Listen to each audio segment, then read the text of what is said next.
During duck hunting season, Armand Acri starts his day on the banks of the Snake River in northwestern Wyoming. Acri cherishes the West's pristine public lands, which make hunting possible. He's not alone. Last year, when Congress proposed a series of bills to sell off public lands, Acri helped lead other hunters and anglers in a campaign to shoot down those proposals. Issues certainly for sportsmen and a lot of people that not even necessarily hunter or fisher, that understood the basic idea that if we keep selling off a portion of our land, then eventually we're going to end up with nothing.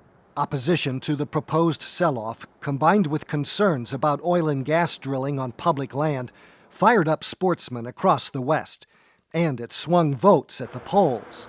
In Wyoming last November, Democratic challenger Gary Trauner capitalized on the outcry over selling and drilling public lands in his bid to unseat six-term Republican incumbent Barbara Cuban. He lost by less than 1% of the vote.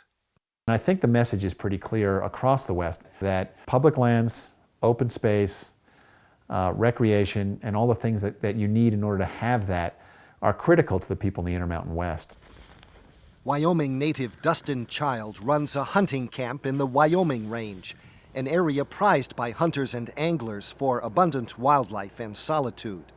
And his concern that oil and gas drilling could destroy that roadless area swung his vote against Cuban. Several of the people that I've talked to that are registered Republicans, friends of mine, neighbors, I know voted Trauner's way because of his stand on the Wyoming Range. In contrast, Republican candidates who embraced conservation issues, such as protecting the Wyoming Range, rejecting the controversial land sales, and creating a state trust fund to pay for wildlife projects, fared better at the polls. People of one party will vote for a candidate of the other, at least in part based on their agreement on public lands recreation and public lands management. A desire to see large blocks of roadless lands, such as the Wyoming Range, preserved for future generations may require adding another color to the political landscape.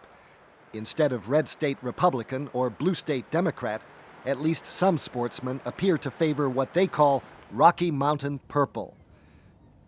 For Assignment Earth, I'm Gary Stryker.